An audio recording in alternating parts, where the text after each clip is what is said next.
Yes people, and welcome back to Gym Therapy, the series where you get a mental and physical pump all in the one. And this video is a very special video because this month is Men's Mental Health Month. So in this video we're going to be talking about male loneliness and also men's mental health. Something that I'm very familiar about, I'm sure you are too, so let's get into it. But before we get into the video, could you do me a massive favour and please like and subscribe? It helps the channel more than you can know. And also you're going to build me towards being able to go full time with this type of stuff so I can put more effort into these videos, make them more wholesome, and you know what, just make them better in general. So yeah, let's talk about men's mental health. As usual, I'm going to talk about me. Shock horror, I know. Mental health issues started for me from a very young age. So even from when I was young enough to actually start processing my feelings, I knew I had issues. You might be like, Tyg, how can you say that? You're only 5 years old, you're only 6 years old. Being adopted for me really brought out my issues from a very young age. Because when I was 5 or 6, I always used to ask my parents, why did my birth family give me up? Why wasn't I good enough? Why didn't they care about me? These are questions a 6-year-old should not be asking, by the way. Like, why wasn't I playing with Action Man? Why wasn't I playing with my little race cars? No, I was asking why wasn't I good enough to be with my birth family? And obviously there's going to be a lot of people who think, wow, how ungrateful of him. Oh my goodness, he gets adopted at 3 months old. That is any child's dream in foster care, to have a loving, stable home. Somewhat stable. And look lads, that's where it started. Simple as, that's where it started. It started from a very young age, and from then we spiral on. So growing up as well, I was always a very sensitive kid. There's not very much I can do about that. Now I do wish that I wasn't as sensitive as I was. But at the same time, I'm happy that I'm a very emotional person. I'm able to feel my emotions and I'm able to use them in good ways sometimes and also in bad ways. So when the real mental health issues started popping up was when I was in secondary school. So what happened to me was I did a very silly thing, and if you are somebody who's young right now and you're going into secondary school, or if you're struggling to make friends, please listen up to this because this is huge. I tried to be the person who was friends with everybody. So instead of actually finding a core group of friends who liked me for me, I tried to be cool with everybody. And you know what happens then? What happens then is you end up being a friend to nobody. People think you're cool, people think you're sound, great. But you don't have a core group of friends. From first year, second year, third year, I really didn't go out that much.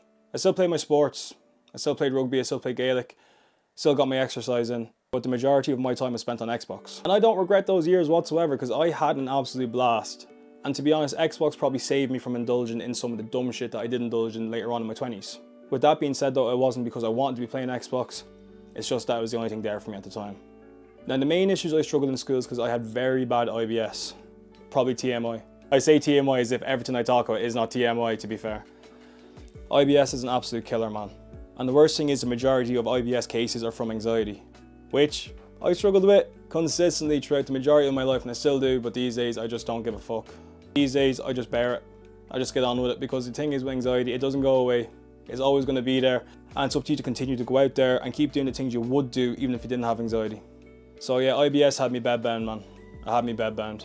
Because what happened was I'd start having stomach problems and panic attacks around 3 o'clock in the day, so I'd go home early. And then that slowly spiraled down to 1 o'clock in the day. 12 o'clock, 10 o'clock, 9 o'clock, and before you know it, you're sat in your room and you're not actually going to school. And the worst thing you can do if you're struggling is be alone with your own thoughts. Because they just spiral, man. They spiral, they get worse and they get worse and they get worse. And the worst thing is that you can't control it.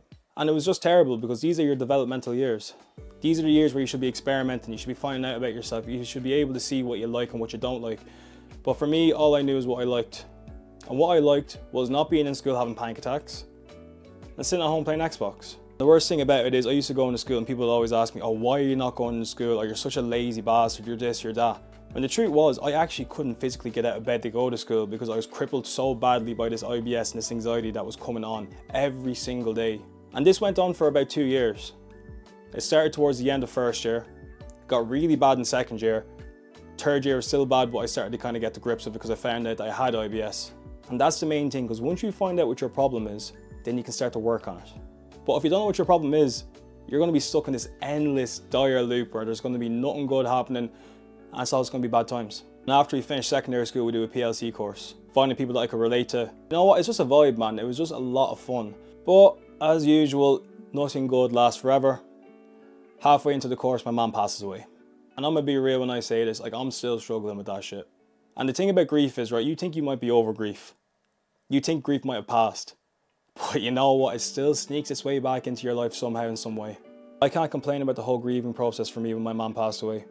because I had so much support and I had so many good people there that wanted to see me do well. But I was lonely, man. I was really lonely because I didn't know that many people who could actually relate to me at that time. And you need to understand, when I was grieving, I wasn't grieving for one mother at that time. I was grieving for two. Because now my birth mother is gone, my adoption mother is gone. It felt like I wasn't actually supposed to have a strong female influence in my life. Not even my worst enemy I wouldn't wish that pain on, because it just soul destroys you. I didn't feel anything for 3 or 4 weeks. I remember I was drinking, I was smoking bud. I did not feel a single thing at that time. I could have knocked back 2 bottles of Jack Daniels and I would not have felt a single thing, because that's how numb I was. That loneliness, man, that grief, it kills. It kills your soul, it kills that little innocent version of you that was somewhere inside of you. So look, man, I get it. I get everything. And the thing is, my story is probably not the exact same as yours, but I'm sure you can relate in some way, shape or form of how I said it, and what I've spoken, and the feelings I've spoken. Because it's all about anxiety, it's all about feeling depressed, it's all about grieving, it's all about being lonely. But you know what, man, I'm still here. And so are you. We're both still here, man. We're both still doing our thing. We're both still getting after it. And you need to be proud of yourself, man, for still being in this fight. Because there's people who went to bed last night that aren't in this fight again today. People who went to bed a week ago, a month ago. 600,000 men a year drop off. 600,000. Deep that for a second. 600,000 people drop off. I know loads of boys with depression. I know loads of boys with anxiety. But I've never met somebody who's taken their own life. And I'm very lucky to say that. Because if any of my close friends ever took their own lives, I do not know how I'd get through it. But the problem is, boys, we don't actually talk about our feelings though, do we? How many times has somebody asked you, how are you? And you're like, grand, good, is what it is, you know yourself. How many times have you actually sat with yourself and really asked yourself, how are you? Because we don't do it enough. Because everybody wants to be an alpha male these days. Everybody wants to be a David Goggins. Everybody wants to be an Andrew Tate. What about just being yourself, man? What about being happy with the person that you are?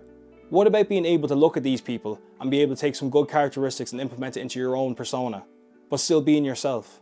Why do you have to do everything on your own? Who are you trying to prove to that you're good enough? Because I will tell you right now, you are good enough, man. You are. Just the way you are, you're good enough. But you know what? We can do better. We can get better. We can go to the gym. We can look after ourselves. We can get a haircut once or twice a week. We can get a skincare routine going. We can eat proper whole foods. We can prioritize ourselves over other people that won't prioritize us. At the end of it, we can do what is best for us, and that's what we need to do as men. But that doesn't mean you can't lend a helping hand to another brother that's going through it, man. Because we need to stick together, boys. Right now, there's an absolute epidemic of male loneliness. And I put it down to the phones. Being afraid to be themselves. Being afraid to change. Being afraid to adventure and see what actually happens. Being afraid to take risks.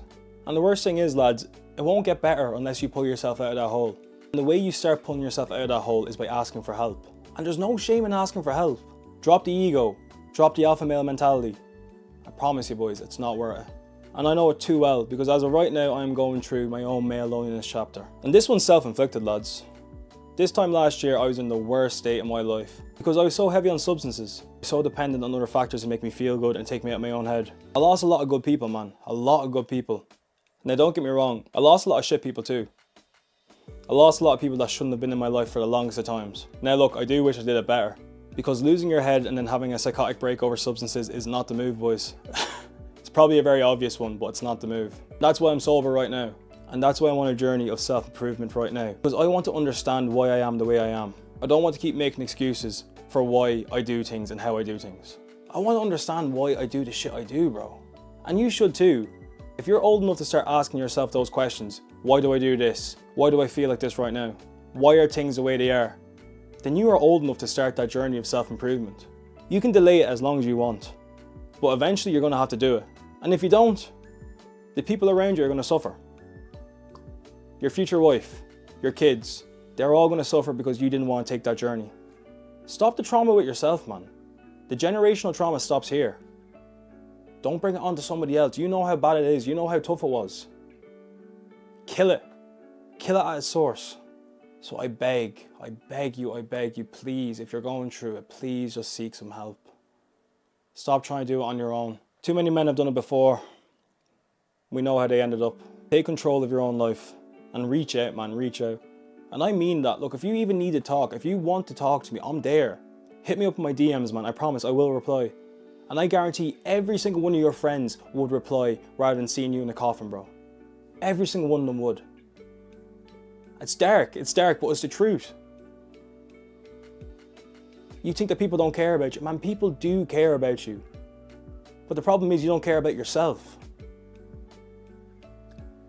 And I know that too well. I know that too well because I didn't care about myself the longest time, because I thought if I keep making other people happy and making other people feel good about themselves, I'll feel better in myself. It doesn't work like that, man. Start with yourself, branch out afterwards. How are you going to clean somebody else's home when yours is dirty? You're going to get through it, man.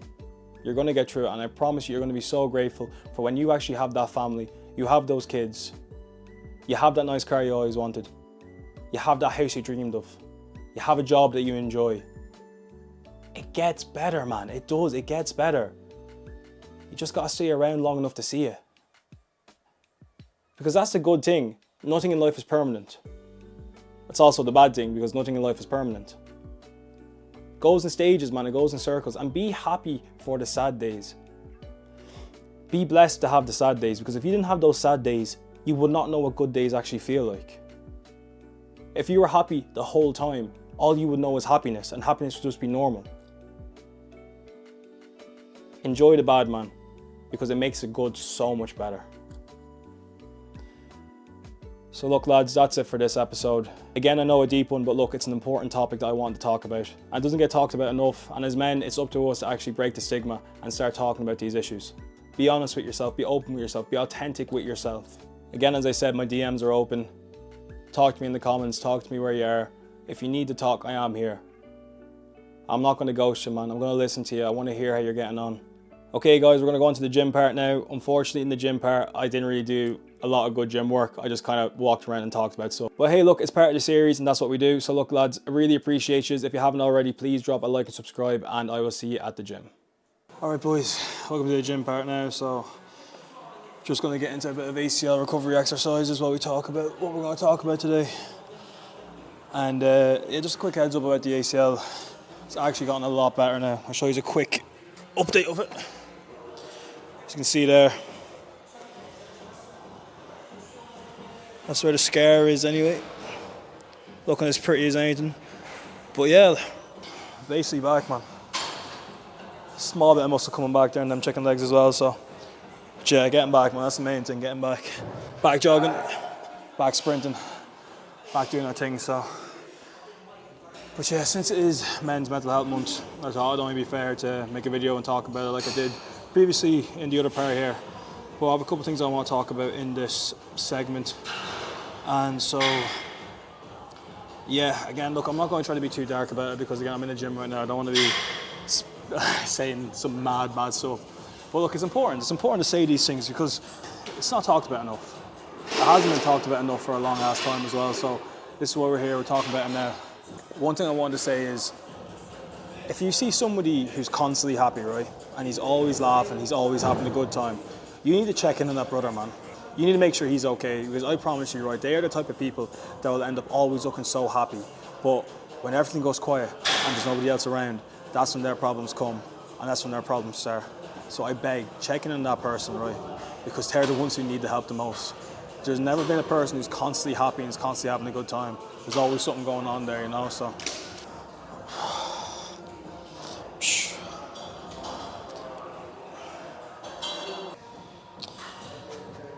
I'll get some calf raises in as well. I actually have the worst calves in the world, man. It's so bad. Chicken legs for days, bro. No, but I was going to say, see that thing that you're worrying about right now? That one thing that's annoying you? You had that one thing annoying you this time last week. Maybe a month before, maybe a year ago. But what happened? You got over it. Because life continues to move on. And you move on with it. So this right here ain't nothing different, man. You'll get through it, bro. You're good, man. It always will be. I'm at a point now as well where I'm starting to realise that you kind of need to start working on your dreams silently too. And that doesn't mean that you can't tell people what's going on and what you're doing. But just not everybody's going to be as happy to hear that you're doing something or you're chasing something you want to do as much as you are. So that's why you should just keep it to yourself. Let them see the work, you know, let them see you do it. But don't go around telling everybody, because they'll dilute your idea, man. They'll kill your dream before you even start. It's not what you want. And one thing I will say, if you are a man struggling right now, if you want to be in the top 10% of men, all you gotta do is 5 things, man. 5 things. Get your hair cut once every 2 weeks. Get a skincare routine in. Train to at least 3 to 4 times a week. And pursue your goals, man. Also sober up as well. Sobriety helps you see the shit that's been going on in your life and the problems that are going on with it. So at least then, if you are sober, you have no excuses, man. You just have to do what you have to do and deal with your problems and deal with your bullshit. Like everyone else out here, bro. Well, it doesn't take much, man. To be in that top 10%. It doesn't take much.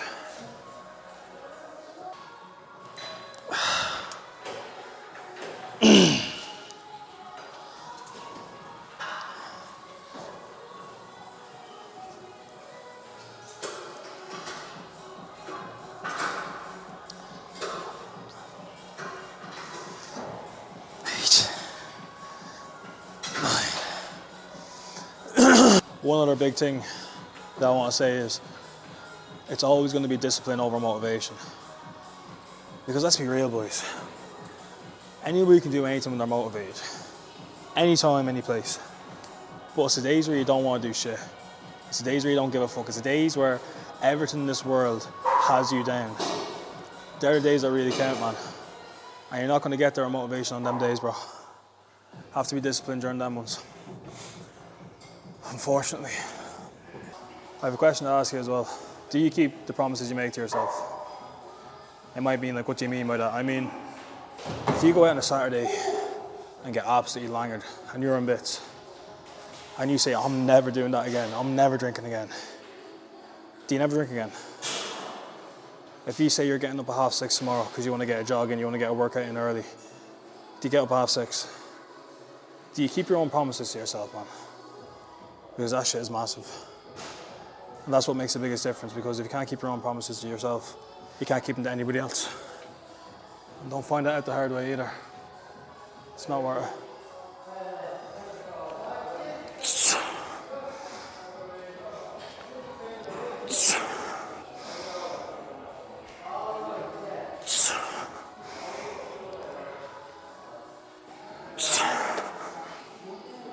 And in other news as well, boys, we're down 10 kilos. Officially down 10 kilos, down from 102 to 92. So we're finally getting there.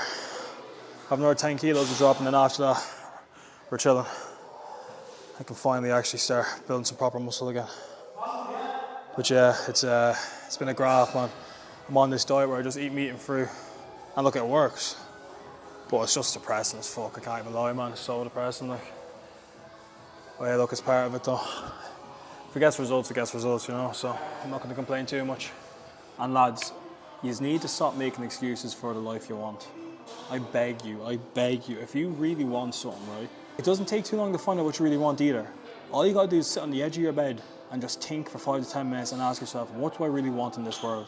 And once you figure that out, yeah, write it down, manifest it, and start working towards it. Like, obviously you're going to be struggling, obviously you're not going to be happy if you're the whole time sitting in your room, dead scrolling, just not living a purpose, bro. You gotta live a purpose, boys. I know it too well, man. I'm only getting to be a year sober, right? This time last year, I was sat in my room doing horrendous things, boys. Horrendous things. I'm sober now, I'm getting my shit together now, right? Still wasn't fucking easy, man. Still wasn't easy. I just begged that if you are in that scenario as well, you have to help yourself. Because nobody came to save me. Not one singular person came to save me. I had to save myself. Right, boys, we're going to leave it there. I can't lie. I just kind of came to the gym to talk. This is actually pretty bad on my part. But look, I didn't want to let you down for Men's Mental Health Month. It's kind of the whole idea of what I'm doing here is talking about real issues and real stuff. And it wouldn't be fair if I didn't do a gym therapy on it. You know how it is. Even if we're going to be here, we're still going to do what we came to do. And we did a couple of sets, half-arsed. And we talked about what we wanted to talk about. That's the main thing, so. But look, lads, if you could do me a favour, and if you could actually ask me some questions or give me some topics that you want me to talk about in the next video, I'd really appreciate it. Because I really enjoy doing this, yeah? At the same time, give me a direction to go in though. Like, let me know what you want me to talk about. Let me know what you want me to do, and I'm happy to do it. I really am, like. It's just, like right now I understand that I'm at the start and I did pave my own way, but I'm sure there's people that you have things that you want people to talk about, don't seem to talk about enough. Ask me to talk about, I'll talk about anything. Anything, man. I'm good with it. But yeah, boys, look, just finish off, please, if you are going through it, if you are struggling, just stay in the fight, man. I beg. Because it does get better. Nothing stays the same. And that can be a horrible thing, because sometimes you can be in a great place and it won't stay the same. But if you're in a very bad place right now, just know it won't stay the same. Life is constantly changing. You're going to be alright, man. I believe in you. In a bit, boys.